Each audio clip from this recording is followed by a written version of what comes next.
your mark. On your mark. Get set. Get set. Now ready. Ready, go.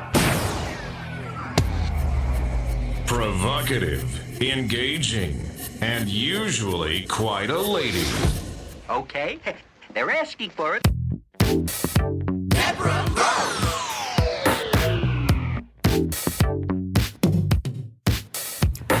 It is over, it is done, and it was done very, very well. Congratulations to President Donald Trump. Congratulations to America. I mean, our future looks very, very bright. I guess some questions that would just jump out immediately that a lot of the pundits they're discussing. The first question is, why did he win? That's a really, really easy one for me. He won because, first of all, he spoke to the issues that were most concerning to the average American. And I don't have numbers. We know general numbers that he swept the swing states, that he darn near flipped most of the country that was opposed to him. But the point is, he did incredibly well, and that's enough. In the coming days, we'll get hard numbers. They'll break out the numbers. We have heard that President Trump was able to secure the vote of groups that he historically, or Republicans certainly historically, had not done as well with, and those include Hispanic men. He did incredibly well with them. His numbers grew amongst blacks, particularly black men. He did well with black men. Black women, not as well, but better than before, and certainly better than any other Republican has in modern history. And that was only like about 9%. At least those are preliminary numbers. I think it may even be a little bit higher. He did well with women. Of course, she did better, if I recall, and I'm thinking of these numbers off the top of my head, but she was leading, or the Democrats were leading, and I say Democrats because Biden, he had a commanding 24% lead when it comes to women over President Trump the last go round. She was holding pretty much at that number until President Trump kicked it into high gear. And the end results were he had whittled her lead down to just 12%. So he cut her lead amongst women virtually in half. Very, very impressive. He did well with suburbanites. He did well with college-educated voters. So again, he did well all around. And he won because he was talking about the things that people care about. And people care about the economy. People care about inflation. People care about security, domestic and national security. We care about those things. It was interesting. I saw a report. They said that the exit polling showed that people's number one concern, and I've only heard this on a couple of places, was democracy. And I thought, wow, seriously? Democracy? The reason I questioned that, and I fully agree with it and I understand it, but it's because throughout this entire campaign, we heard some recurring themes.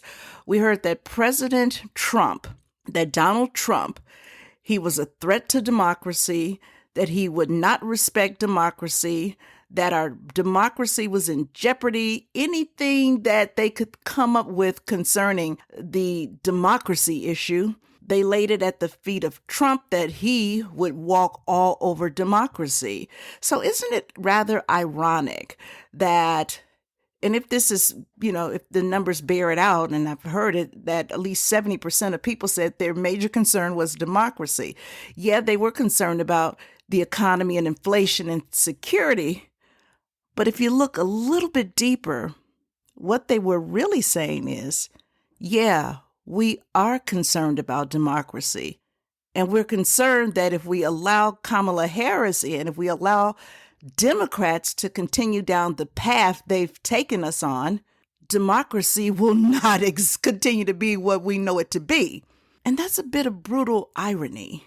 So you have Democrats who crossed over and voted for Trump, even if they down ballot voted for Democrats, they were concerned. These people really may be a threat to democracy. We're going to go with Donald Trump. So that is something to, I think, really take a good look at. But it's nothing that I think that Democrats are going to think about. When you take, for instance, with Kamala Harris, the Democrats, they literally denied millions upon millions of Americans an opportunity to pick their choice, to vote for who they wanted in a primary. They said, no primary for you. This is who you will vote for. What is that about democracy that they don't get? There's not democracy in the sense that everybody should have an opportunity to fully participate in the electoral process. They denied people that opportunity. I actually do believe that in the back of the minds of many, many people, that was something that they were not going to forget. So, yeah, he won for those reasons. He was far more authentic. And I think that those who opposed Trump, they really believed that if they could continue to hammer, he's a convicted felon, he this, that, and the other, all of these issues that he has been confronted with for the past 4 years, I think people kind of looked at that and said, well, hang on for just a moment. Hang on for just a moment.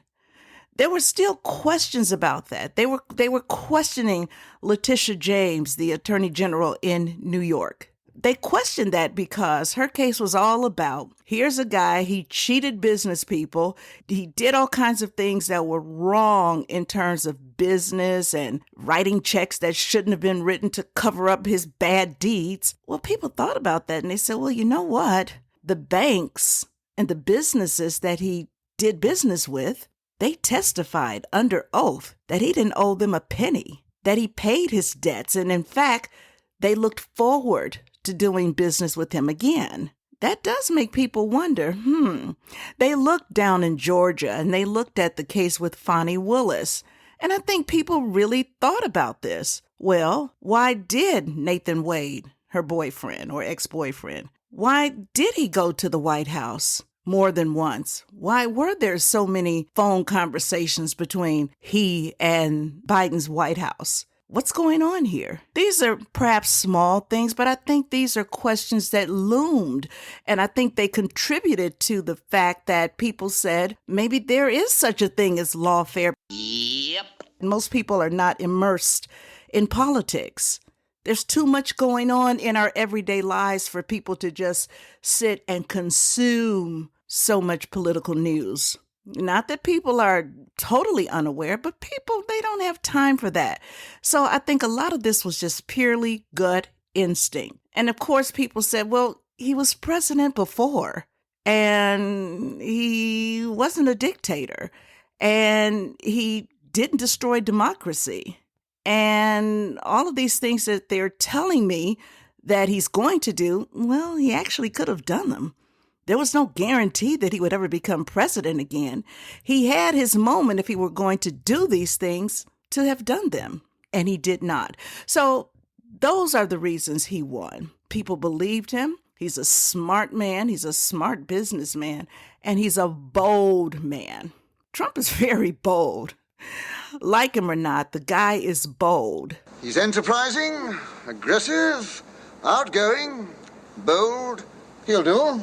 And he set about doing the things that he promised to do. So people are hopeful, they're optimistic that, yes, he'll try and do what he said he's going to do. And with the wins for the Senate and ultimately, hopefully, the House, he will have far fewer barriers to do so. I should go over and say, well, then why did Kamala lose? And that, too, is pretty easy. She lost because she was inauthentic. Talking about the significance of the passage of time, right? The significance of the passage of time.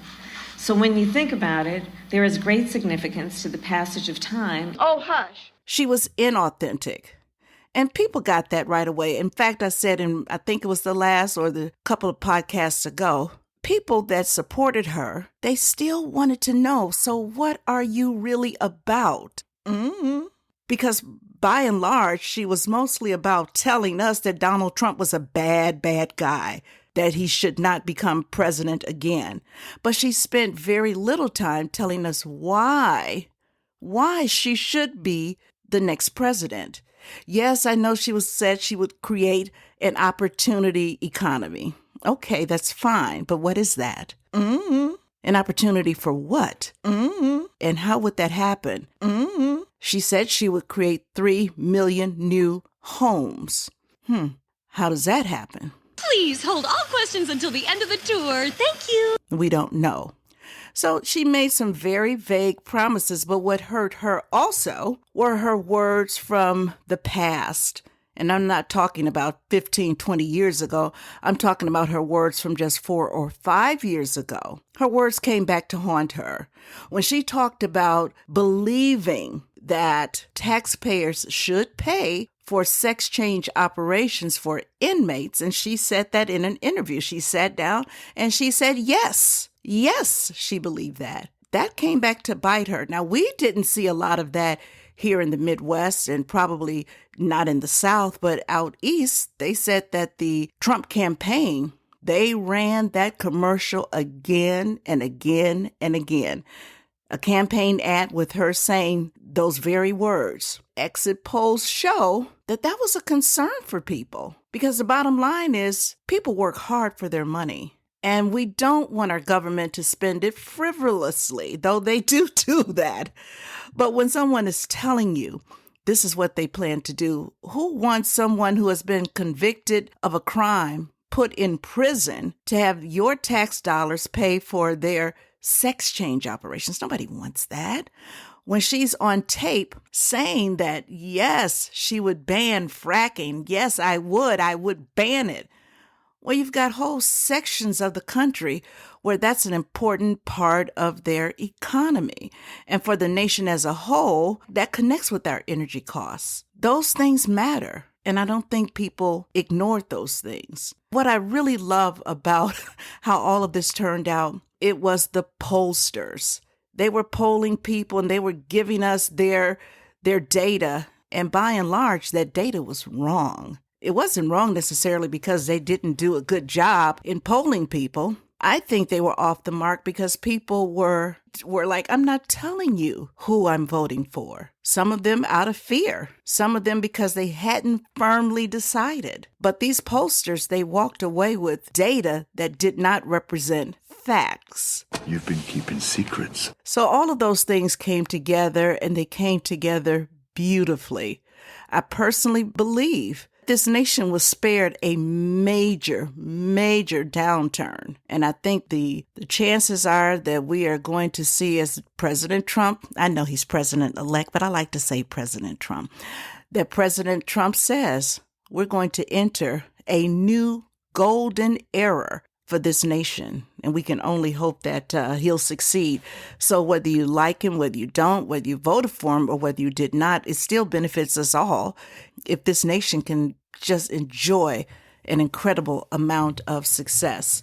And then as a little footnote to the election, and I'm not going to remember all of the events off the top of my head, but I do know this. Since President Trump won this election, things have already started happening. Over in Qatar, they have announced that, hey, Hamas is not welcome here. This will no longer be a safe haven for those terrorists. Can you imagine that? Qatar saying we don't want the terrorists here. Hamas has got to go. Now, they had 4 years to say that. They did not say that. They only said it right after the election. We look at the EU. The EU is now saying, we don't want to continue to have to buy gas from Russia. That liquid gas, we want more from the U.S. You think you guys would sell us more? All of this time, nobody was moving. Now suddenly, right after Trump is elected, hey, we'd like to do more. What about that huge caravan that was trying to make its way to the U.S. before Trump got in? Well over 1,000 people, they split off. At least half of them already have turned around. Mexico is even wanting to help. We'll step up a little bit more. We'll help you. And he hasn't even gotten into office. because they want to do business. I think they're like one of our largest trading partners. You think they want to pay more? No. You see, everybody was comfortable with the Biden administration because they essentially did nothing. They essentially said, you know what? Hey, whatever you want to do, just do it. Whatever you think you might want to do it. What could we do? That's not Donald Trump. So again, the groundwork is being laid. He's made some, at least reports are, some announcements for who will be in his cabinet. That's looking pretty darn good. These are serious people, and serious people who are committed to help make this country better. We can't go wrong with that. This will be the golden age of America. Now, we are still not where we want to be. And by that, I mean the inauguration has not yet happened. We have to wait until early January for that. So in the meantime, the U.S. is still on high alert because there are assassins, one in particular, who are out for President Trump. They want to kill Donald Trump. The U.S. issued an alert, and I don't have this guy's name, but this Iranian, they do believe he's still in Iran, but he says that he's been paid a lot of money. And Iran reportedly says, we have more money for you. Whatever you need, you are to get Donald Trump. And of course, part of that is in retaliation for the death of Soleimani. And this is the problem I have with Joe Biden, one of my many problems. He should have stood before the podium and issued a dire warning to Iran. If you don't call back these assassins, you will pay a very heavy price. He has said nothing. He has said not a word. So that's a problem. I really would like Donald Trump to just stay at Mar-a-Lago. I know he's going to meet with Joe Biden tomorrow, and they will sit down and they will talk. And here again, why would Joe Biden sit down and talk with a guy who is going to destroy our democracy? As Joe Biden said, well, of course, we know all of that was nothing but politics. Too bad so many people, and I guess hopefully it's not really so many people, but you know, you spend a little time on TikTok, which I don't, but people on X post that stuff from TikTok. So that's how I see it. So many of these women, they're running around, they're crying, they're shaving their heads. They're saying they're not going to be in a relationship with a man for 4 years. They're going to get their tubes tied. They're not going to have sex. They're not doing anything. Why? Because Donald Trump, he won. They're all nuts, Alice. They're all gone. And this is another reason why I firmly believe we have to strengthen our mental health care in this country. Because these nuts are in some serious need of mental health care. You're going to flip your life upside down. Democracy is over. And no, democracy isn't over. The very people who told you that democracy would come to an end if Donald Trump won, they're going to be sitting down talking with Donald Trump, having tea, planning their exit and his entry into the White House. And these nuts are just running around, flipping their lives inside out because Donald Trump won. Go figure. But yeah, that's a real concern about those who are plotting his demise before he can take office. And frankly, I think about what Christopher Wray, head of FBI, said, about 5-6 months ago, that in terms of the terrorist threat here in this nation, he's never seen the red lights at this level. In other words, he knows there's a real problem. There's a real threat. So the threat is against us all. But certainly Donald Trump needs added protection. It's been attempted twice, and we certainly don't want to see that a third time. Somebody said when he goes at the White House, he better not eat anything. I don't think anything like that would happen, but the point really is underscored. He needs to be careful. He really, really does. That was a gross understatement. This is kind of a side note, but have you heard that the Harris campaign blew through $1 billion? They raised $1 billion in their campaign. Their campaign fund was loaded. And now it's all gone. Reportedly, that campaign is in debt. Some vendors are concerned that they won't be paid. But you know who did get paid? Well, Oprah. She was paid $1 million to stand up there and tell the nation that democracy, that we'd never be able to vote again. No! $1 million for that. Beyonce was paid $10 million. Megan Thee Stallion, $5 million. And then that podcast that Kamala Harris went on, and I don't even know what the name of it is, but her and this woman sitting, talking to each other. The Harris campaign, they did not want to go to the studio where the woman does her podcast. Instead, they said, we will build a replica of your studio. And they paid $100,000 to build this replica of her studio.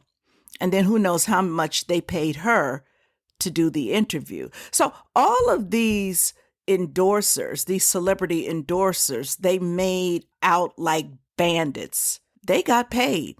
And they didn't even deliver. What a waste of money. I know that's right. That was a huge waste of money, and it really made me think. So she blows through $1 billion, no return on investment, and people really thought that she could guide our economy? I don't think so. And Trump posted on X that their campaign financially did very, very well. As he usually does, a lot of his media is what they call earned media. He didn't have to pay for it because the media, they were always doing stories on Trump. And he understands how you can take the negative and at least your name is out there and he can deal with that. So he even offered, well, we can help. Look at that. I don't know if he was being sarcastic or what, but $1 billion down the drain. You thought I was going to do a flushing sound there, didn't you?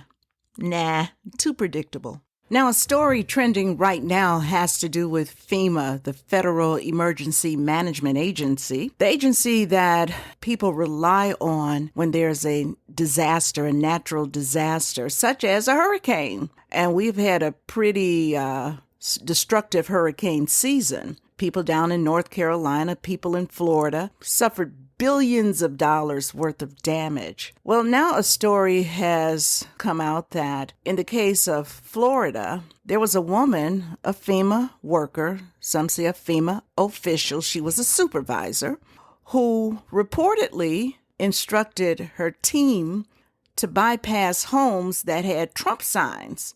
These were homes that were damaged. She said, you go past those homes. Let me share a little bit with you from this article here from the New York Post. A Federal Emergency Management Agency supervisor told disaster relief workers in Florida to, quote, avoid homes with signs supporting President-elect Donald Trump. The agency confirmed on Friday. The FEMA official named Marnie Washington conveyed her edict both verbally and in Microsoft Teams used by relief workers canvassing Lake Placid homes that had been ravaged by Hurricane Milton. Before we even continue with that point, I need to go back because Donald Trump said that was happening. And the New York Times, they published a fact check. And in their fact check, they said that Donald Trump was lying, that no FEMA representative, employee, or what have you had done any such thing. Now, Trump said that because he had been notified by several people. Keep in mind, Trump was also on the ground hitting those areas, and people were coming up to him, telling him, FEMA, the workers, they just passed me by. I'm a supporter of yours, but I think it's because I'm a supporter of yours that we're not being helped. And the New York Times said, big lie. And we saw this a lot. We saw it during the debates, that when Trump made a statement, they immediately fact-checked him, even though the rules said we won't be fact-checking. When Trump said that crime was up, and Harris gave him that look like, are you out of your mind? And David Muir said, well, we've fact-checked. And no, according to the FBI, crime is down. And then it wasn't even 2 weeks later, come to find out, several major cities, they didn't even give their data. But when that data was finally taken into account, Crime was up. Okay, now back to Marnie's memo. Avoid homes advertising Trump. This was a best practices memo to employees. This is best practices now. The order was the second bullet point in a list instructing workers to not go, quote, anywhere alone, practice de-escalation, stay hydrated, and to follow the rules. Was that a rule? To avoid Trump homes? Something stinks here. I do not believe for one moment that a low-level supervisor who is one level above the people who are on the ground, that she arbitrarily said, look, get out there, do your job, but whatever you do, do not help anyone with a Trump sign in front of their home. I don't believe that. I just don't. And I would love to know who gave her that directive. I always go with my gut, and I go what I believe is common sense. And common sense tells me a very serious matter like that, somebody's going to actually get out and do that? No, not going to happen. You've worked, I'm sure, with groups of people, and you've had a boss. If you were doing something that you know you should not be doing, would you put it in writing? Would you tell people follow the rules? And in that very same memo, in the same bullet, avoid Trump homes? Nah, just not going to happen. Well, FEMA, of course, says that they are outraged and they do want to assure Americans that this is a fluke. This is something that they just do not condone. And I do want to believe them on that. I actually do. But somewhere in that universe, somebody told them. And I don't think that this is the only incident. Because if you recall, it was down in those western counties down in North Carolina after the big hurricane down there. What were those people saying? They were saying that FEMA workers were sitting parked, down roads, having lunch, laughing, talking. They wouldn't even come in to help them. Why not? Is it just a coincidence that in some of those western North Carolina counties, those are places where Trump, he took 73% of the vote. And ironically, they are also some of the places where people were saying we can't get help. Now, their excuse was we couldn't get through. Well, that's what you're trained to do. And you could get through. Those people could get through to you. Why couldn't you get through to them? They weren't being given opportunities to file claims or to file for assistance. That's a problem. And I even think back, what was that, a couple of years ago, over in Palestine, Ohio, after that big train derailment. It took the federal government. I don't know if Pete Buttigieg ever made it down there. If he did, it was days late and several dollars short. But Donald Trump was down there. He was down there with tons of water, buying lunches, helping the firefighters, the emergency relief workers. He was there, but the government was nowhere to be seen. And Joe Biden finally made it down there. It was actually East Palestine, not Palestine, Ohio. But Biden finally went 1 year later. So I think that there's actually a pattern. The Inspector General is going to launch an investigation. The woman who heads FEMA, she's being called to testify before Congress. They want to grill her. They want to find out what's going on here. And now you could say to yourself, well, Deborah, this was just one rogue employee. Nope. Not going to buy that one. So we'll keep our eyes on that one and see what happens with that. But that is disgraceful. For you to see your fellow Americans who have been hit by a hurricane, all of their belongings, their homes splintered, everything destroyed, and you could literally look and say, pass them by, pass them by. There's something wrong. Something wrong with her, because even if given a directive, she should have stood up and said, I'm not going to do that. But she did it. And just as a fine point here, the New York Times has yet to issue an apology to Donald Trump for saying that he was lying. And do not hold your breath.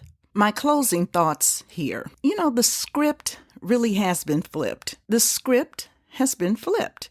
If you talk about elected officials and government workers, think about it. We have been conditioned to believe that we serve them. Yeah, we really are conditioned to believe that because it's no way in the world we just allow things to go on like this and we do nothing. We just turn a blind eye. We act like we don't see it. We don't hear it. But that's because we've been conditioned to accept this topsy-turvy arrangement. They work for us. Their function is to work on our behalf, to serve us, if you will. Even when you talk about the broadcast media, when you talk about radio and television, guess what? Yeah, they are private businesses, the exception, of course, being public radio and public TV, and that is a whole nother story. I could spend an entire podcast on that. But radio and television, these private businesses, their businesses operate on the spectrum that we own.